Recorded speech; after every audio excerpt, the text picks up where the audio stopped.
Ok, entonces el problema era, el problema es un ejemplo, bueno, no es un ejemplo, es un problema práctico que plantea el libro.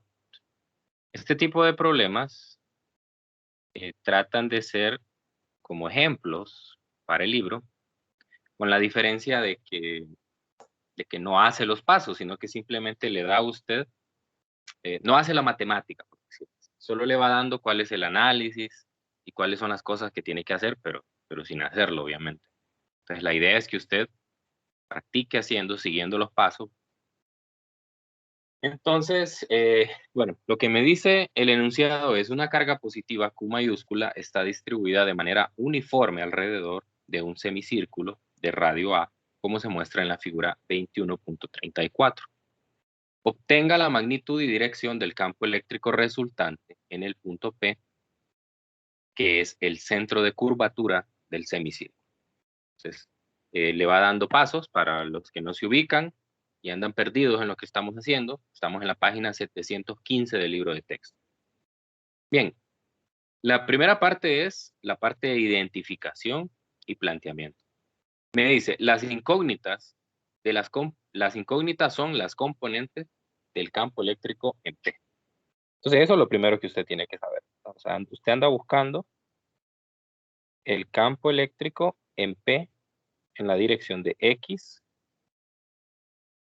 y el campo eléctrico en P en la dirección de Y. Pues porque lo que le están pidiendo a usted es la magnitud del campo resultante, ¿no? Entonces, el campo resultante nosotros ya sabemos que se encuentra sumando, sumando sumando los vectores, en este caso, el vector, en este caso solo hay un vector. Entonces, encontrando la componente y después usar la identidad pitagórica para poder encontrar su magnitud. Entonces, ese es el incógnito. Luego le dice, divida el semicírculo en segmentos infinitesimales, cada uno de los cuales es un arco circular pequeño de radio A y de ángulo diferencial de θ. Me hace dos preguntas. ¿Cuál es la longitud de este segmento? ¿Y cuál es la cantidad de carga del segmento? Entonces, en este caso, pues voy a tomar obviamente aquí el segmento donde ya me están marcando una, un radio. Entonces, este va a ser mi segmento de arco. Y pues, obviamente, como en el problema anterior, esto representa un diferencial de carga, de Q. ¿Sí? Ahora, pero me dice que encuentre la longitud de este, ¿no? Entonces es importante saber lo de la longitud porque la longitud me va a permitir a mí resolver las integrantes. Entonces lo importante a ver aquí es que aquí hay una pequeña apertura angular que es de θ. Y aquí hay un arco que se forma debido a esa apertura angular. Ese arco es un diferencial de S. Y como aprendimos en trigonometría, es igual a la multiplicación del radio por el ángulo.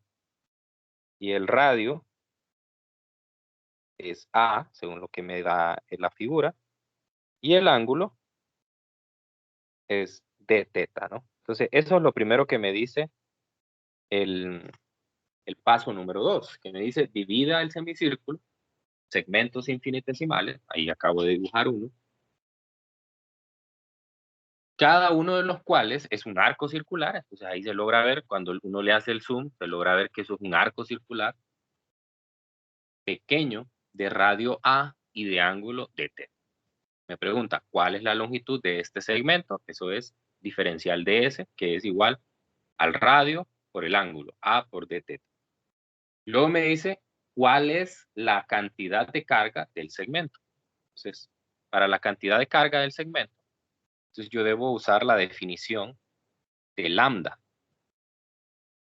Lambda es la derivada de Q con respecto a X, a Y, a Z o cualquier longitud. Entonces, en este problema, la longitud no es medida ni en X, ni en Y, ni en Z, sino en el arco S.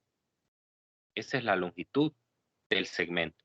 Entonces, por lo tanto, si yo sustituyo, esto me va a quedar 1 entre A, que es el radio, por la derivada de Q con respecto a teta. Lo que estoy haciendo es sustituyendo el diferencial de S, que es A por diferencial de teta. Por lo tanto, la carga de ese diferencial, si yo la despejo de esta ecuación, va a ser la siguiente. dQ es igual al radio, que es A, por lambda, que es la densidad de carga lineal, diferencial de T.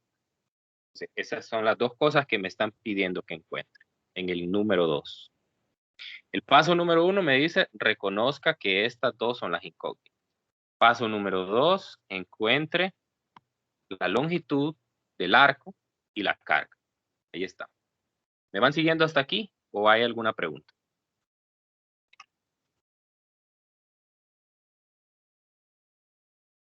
¿Están dormidos? ¿Están ahí? Este ejercicio es el 21.98.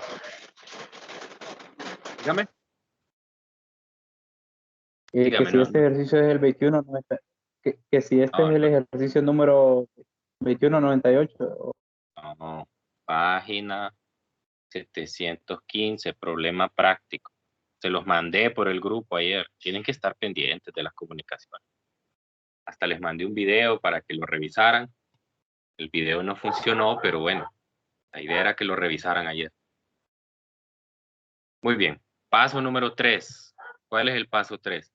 Considere un segmento infinitesimal situado en una posición angular θ del semicírculo. Entonces lo que me dice es, considere un elemento infinitesimal, es el que acabo de tomar, y diga que está a un ángulo θ de el origen. O sea, defino ese ángulo como θ. Ese es el paso 3. Considere un segmento infinitesimal situado en una posición angular θ sobre el semicírculo, medido a partir de la esquina inferior derecha del semicírculo, donde X es igual a y Y es igual a 0. Evidente que aquí X es igual a, Y es igual a 0. Por lo tanto, dice, θ es igual a pi medios en X igual a 0, Y igual a A. O sea, quiere decir que en este punto tengo θ igual a 0. Aquí tengo θ igual a pi medios y θ es igual a pi en X igual a menos A y Y igual a 0. O sea, aquí θ es igual a pi. La referencia natural que uno toma cuando trabaja con estos ángulos. Ahora me pregunta, ¿cuáles son las componentes X y Y del campo eléctrico en P producido por el segmento?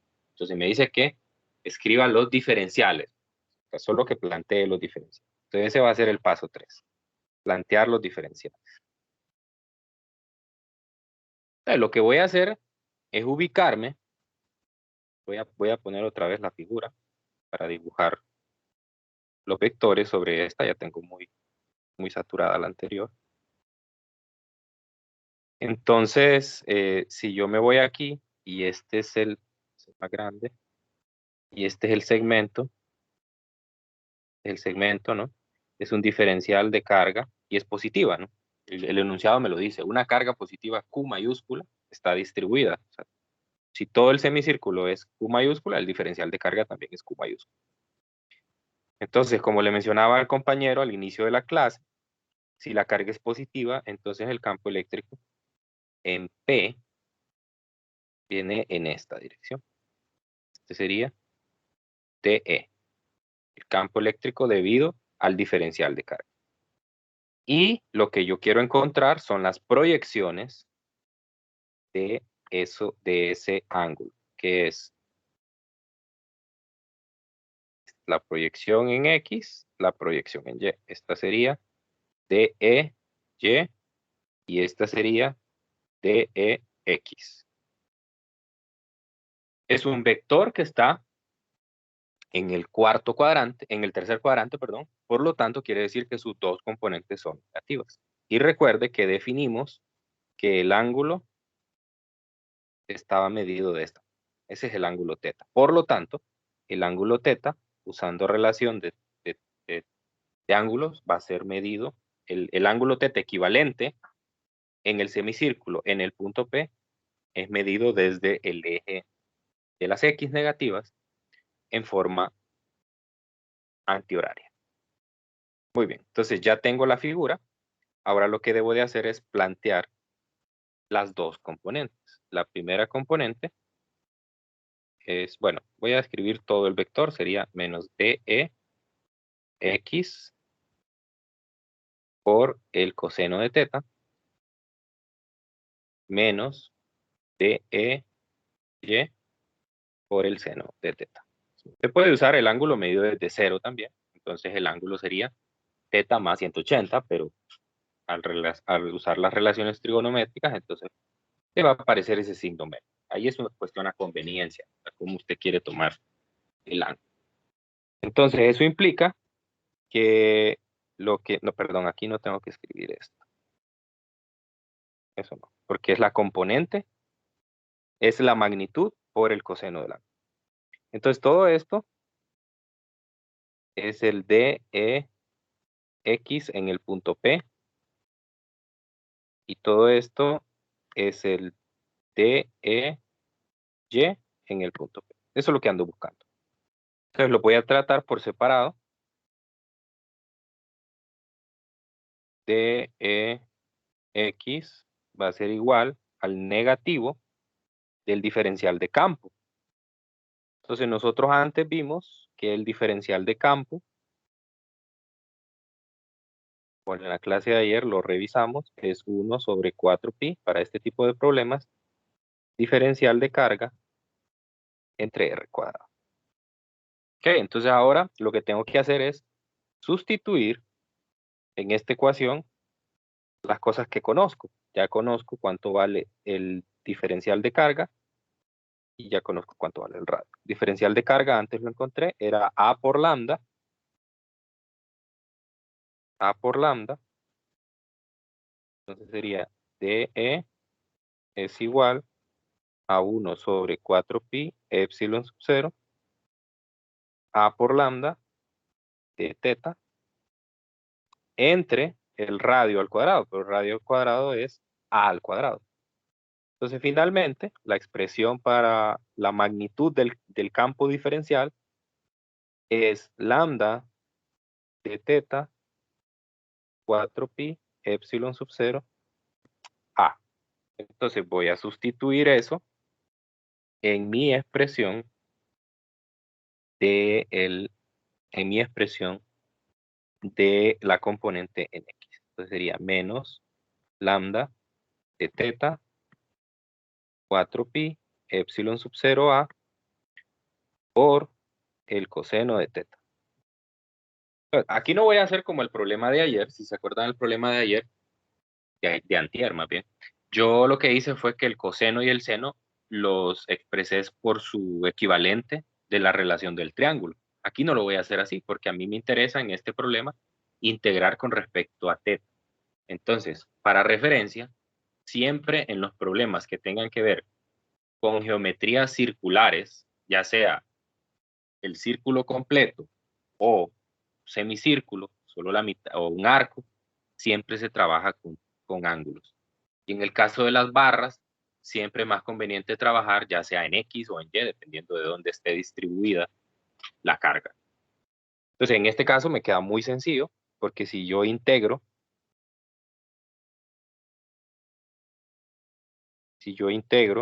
entonces me va a quedar que la componente en X es menos lambda, que es una constante, 4pi epsilon sub 0 A también es una constante, la integral desde 0 hasta pi del coseno de teta diferencial de teta.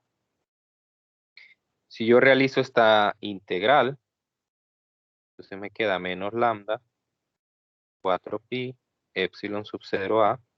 La integral del coseno es el seno. Entonces sería el seno de teta evaluada de 0 a pi. Y esto es 0 porque porque el seno de teta es 0 y el seno de 0 también es 0. Eso quiere decir que la componente en X del campo,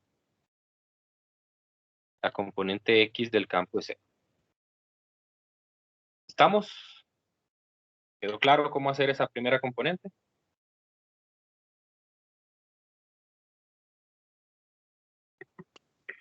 Sí, ingeniero.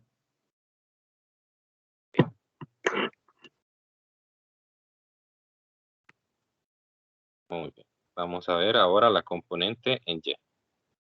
Entonces la componente en Y es DEY igual a DE por negativo DE por el seno de teta. Lo que es menos lambda de teta 4pi epsilon sub 0 a por el seno de teta. Entonces, integro también. Me va a quedar que el campo en Y es menos lambda 4pi epsilon sub 0 a integral de 0 a pi de el seno de teta. La integral del seno de teta es menos coseno. Entonces me va a quedar menos lambda 4pi epsilon sub 0 a por menos el coseno de pi más el coseno de 0, evaluando los límites de integración. Y el coseno de menos pi es menos 1 multiplicado por el menos da 1 más el coseno de 0 que es 1. Entonces esto da menos 2 lambda 4pi epsilon sub 0 a. Esa es la componente en Y. Por lo tanto, cerrar este resultado. Por lo tanto, el vector resultante en el punto P, eso es lo que ando buscando, vector resultante en el punto P, va a ser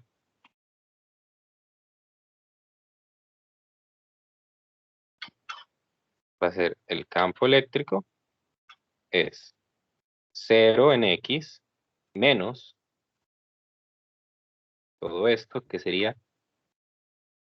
2 lambda 4pi epsilon sub 0 a en Y. ¿Sí? Ahora, pero yo no dejo la respuesta en términos de lambda, porque lambda no es un dato del problema. Lambda es una variable intermedia que utilicé allí para hacer un cambio de variable.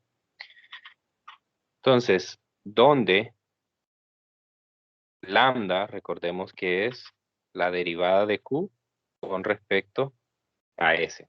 Pero cuando la distribución es uniforme, entonces lambda es una constante y es igual a la carga total entre la longitud total. Pero en este caso la longitud yo la mido en términos del arco, que sería el S total.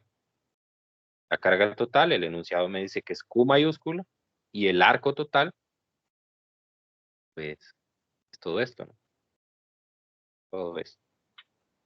Eso sería S total. ¿Y cuánto vale S total? ¿Cómo se calcula un arco?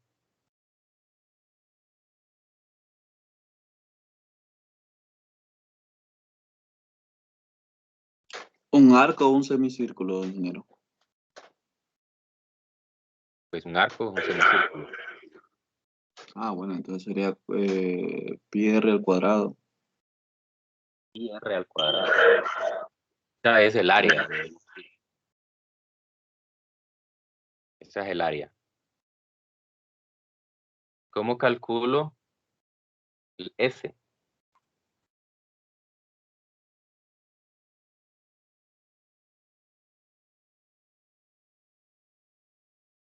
¿Qué pasó? ¿No recuerdan nada de 111? ¿Cómo calcula el arco? Un segmento de arco. Ajá.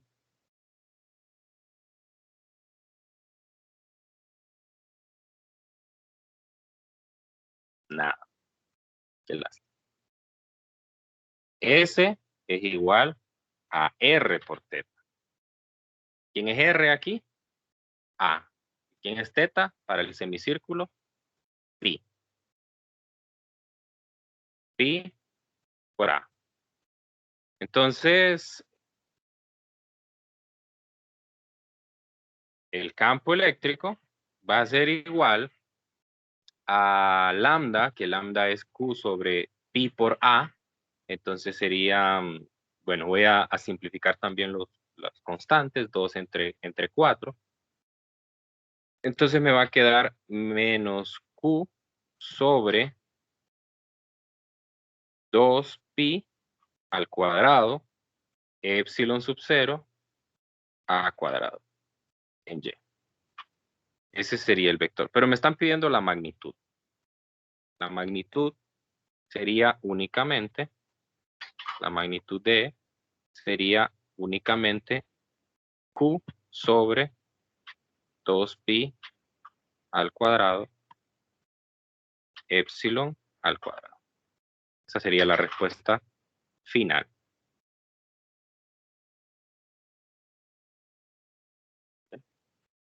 Esa sería la magnitud del campo M. ¿Estamos? ¿Quedó claro?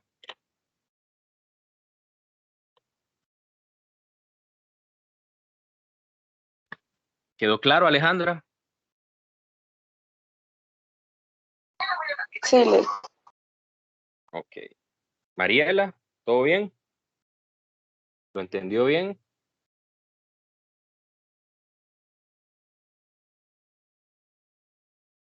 Mariela, ¿está ahí? No está. No está Mariela. Ronald, ¿todo bien, Ronald? ¿Lo entendió?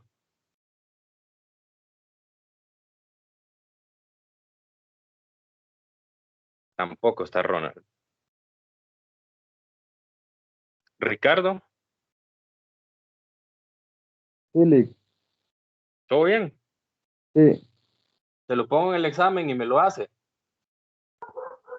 Más tiempo tal vez. No es tan largo, lo que pasa es que pues uno en clase se tarda más porque lo va explicando. Pero la clave es practicar, pues cuando uno practica se vuelve más eficiente para resolver los problemas.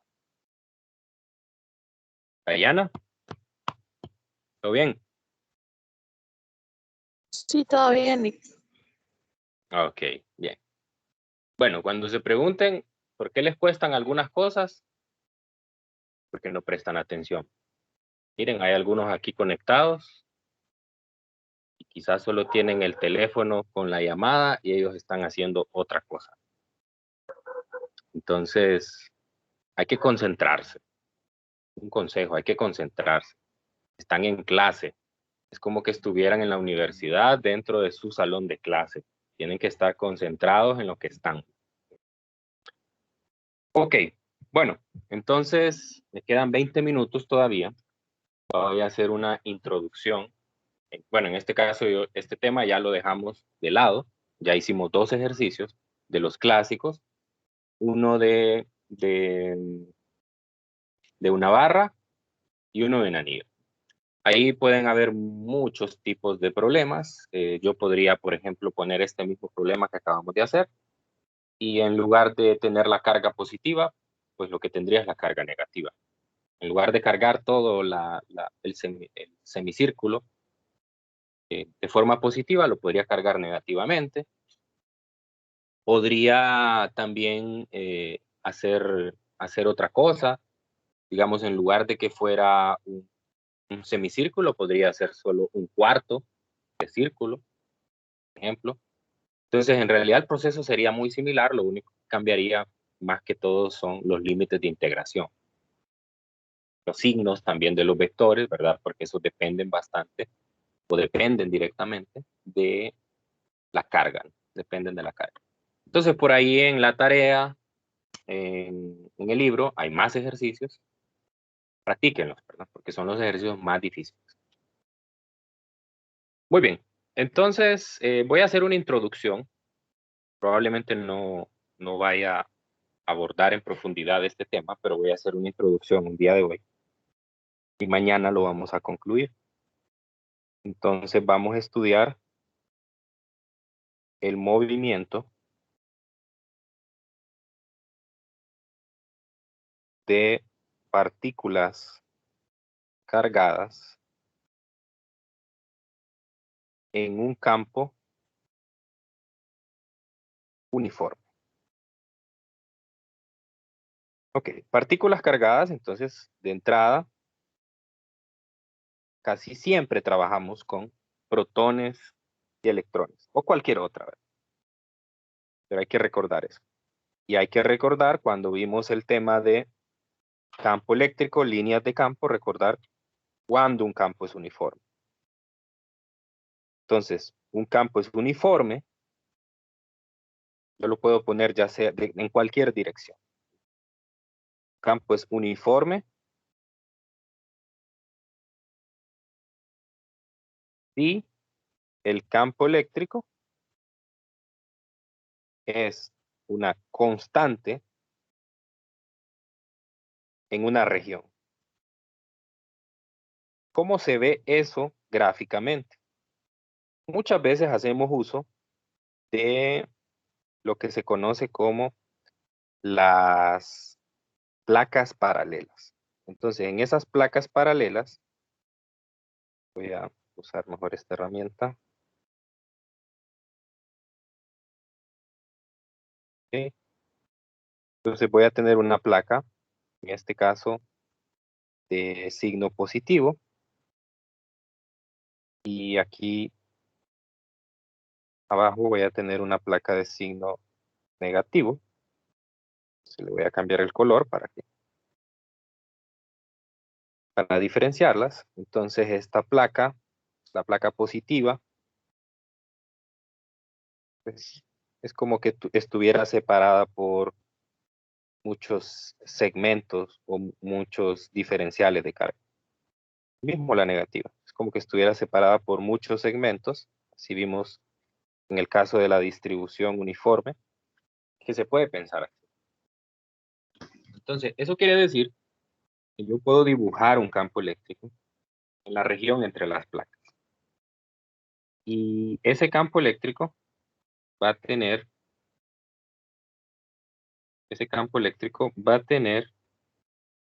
una dirección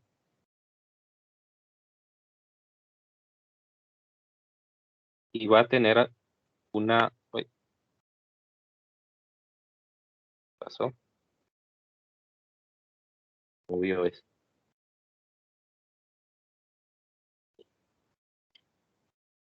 Y va a tener también una distancia entre las líneas de campo.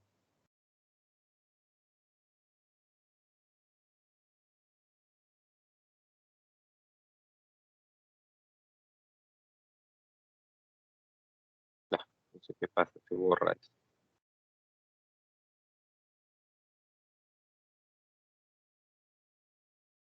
Voy a intentar otra vez aquí.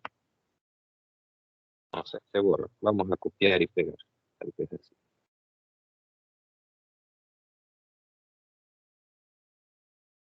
Ahí está. Entonces, esto representa las líneas de campo. De lo que nosotros sabemos, las líneas de campo salen de las cargas positivas y entran a las negativas. Entonces, la dirección Viene así, abajo, para abajo. ¿Sí? Entonces, ¿qué puedo notar yo de aquí? La separación entre las líneas es constante. ¿Sí? Vea la distancia que hay entre cada línea, es la misma siempre. Es la misma la distancia que hay entre una línea en particular, desde que sale de la placa positiva hasta llegar a la placa negativa, es la misma, no cambia. Diferente a lo que pasa, por ejemplo, cuando yo tengo una carga. Aquí tengo una línea y aquí tengo otra. Entonces, la distancia que hay entre líneas va aumentando, ¿no? Entonces, eso no es un campo eléctrico uniforme. Entonces, en este caso, como la separación promedio que hay entre las líneas es constante, entonces digo que el campo eléctrico es uniforme. ¿Qué implica que el campo eléctrico sea uniforme? Que es el mismo en toda la región. O sea que en cualquier punto que yo lo mida de la región entre las placas, va a tener el mismo valor. Entonces yo voy a separar mi problema en dos tipos. Voy a separar mi problema en los problemas unidimensionales. Voy a tener movimiento unidimensional. O sea, es decir, las partículas cargadas se van a mover en una dimensión. Entonces voy a copiar esta región, que es con la que siempre vamos a trabajar.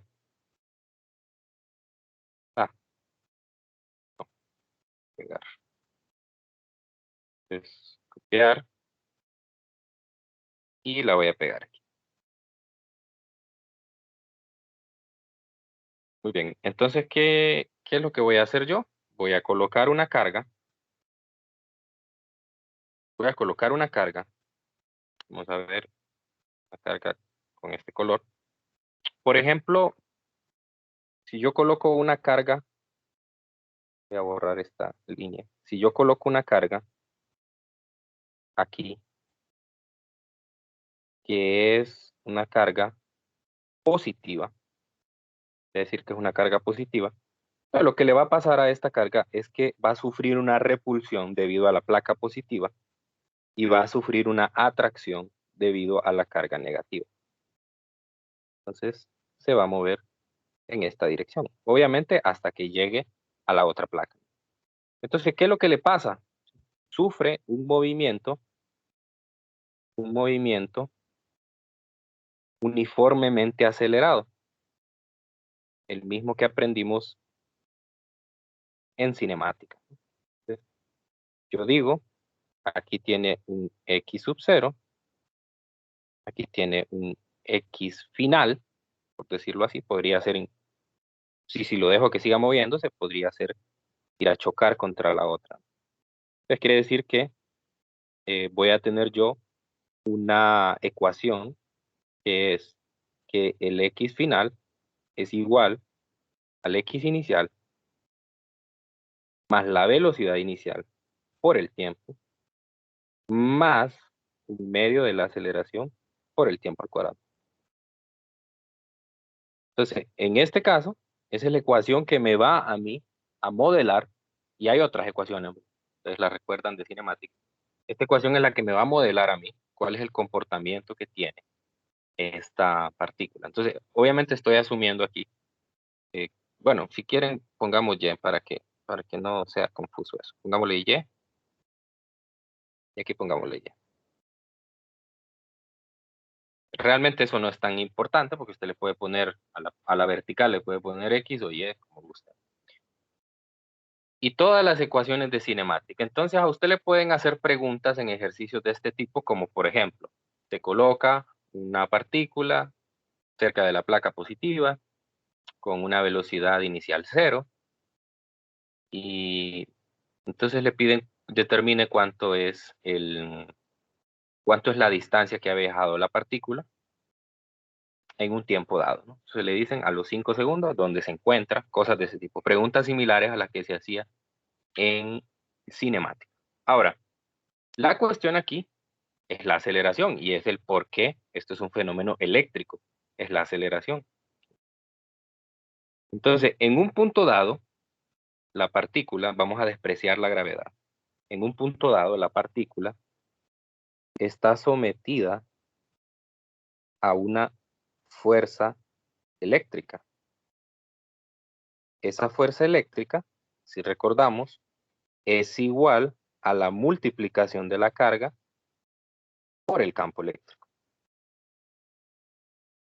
Entonces quiere decir que si hago sumatoria de fuerzas, en este caso, la fuerza eléctrica que experimenta la partícula es igual a la carga de la partícula por el campo eléctrico.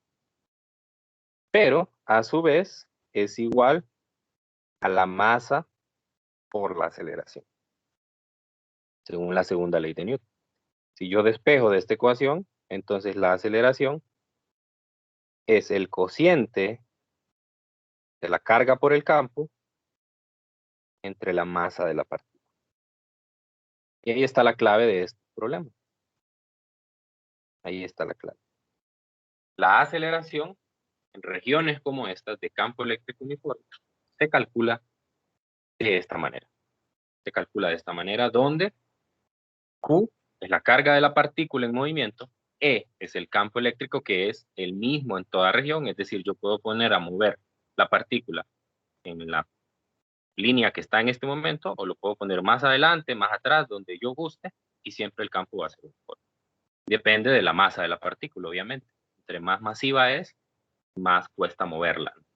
Ese es el caso unidimensional. Y tengo el caso bidimensional. Es el número 2. Este es el más difícil. Movimiento bidimensional. Entonces, para este, voy a pegar siempre las placas paralelas. Pero ahora la diferencia va a ser en que mi partícula yo no la voy a situar ahí en reposo, sino que, o es decir, yo no la voy a poner exactamente en la misma dirección en la que va la línea, sino todo lo contrario. Yo voy a lanzar la partícula para que interactúe con el campo. Yo voy a poner la partícula aquí y la voy a lanzar hacia la región con una velocidad inicial. Entonces, lo que le va a pasar a la partícula es lo mismo que le sucede a un proyectil cuando usted lo lanza en la superficie de la Tierra. Si la partícula cargada es positiva, entonces esta va a sufrir una repulsión de la placa positiva y va a sufrir una atracción de la placa negativa, pero como ya lleva una cantidad de movimiento, entonces no va a pasar lo de la primera, que de un solo se va a ir hacia la placa negativa, sino que el movimiento va a ser gradual y va a ser parabólico. Entonces va a sufrir un movimiento como este. Entonces la partícula va a tener dos componentes. Es decir, va a tener una componente aquí, X final, por ejemplo, tiene un X inicial y un Y inicial, y aquí tiene esas coordenadas, y aquí tiene un X final y un Y final. Entonces es un movimiento bidimensional. Por lo tanto, yo puedo escribir dos ecuaciones. Una ecuación como esta, velocidad inicial por el tiempo, más un medio de la aceleración por el tiempo al cuadrado, y una ecuación en Y. En Y.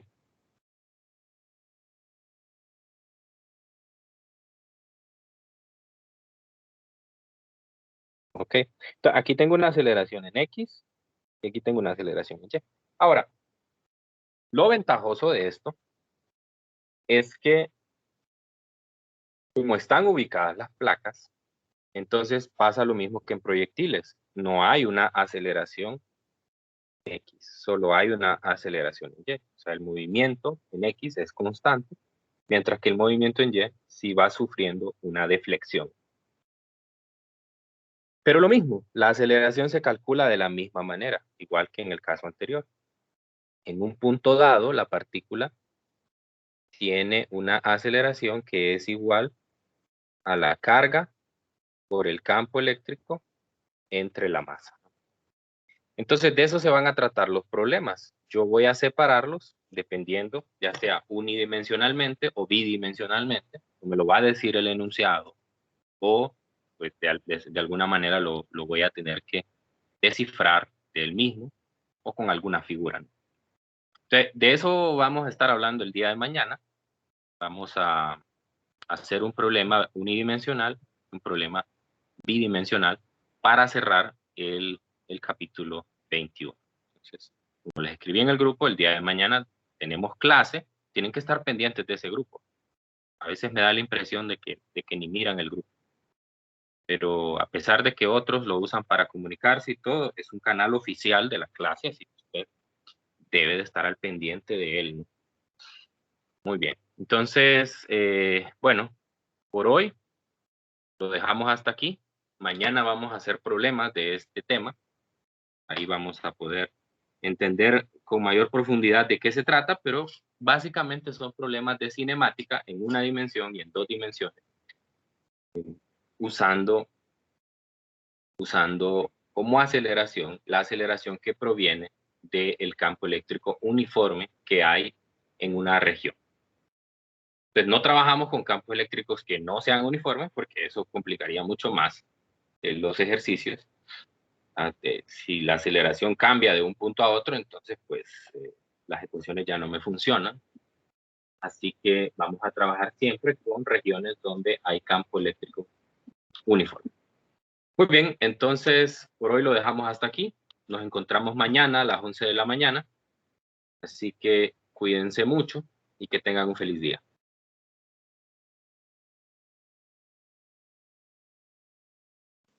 Gracias, ingeniero. Feliz tarde. Sí, ingeniero, gracias. Gracias.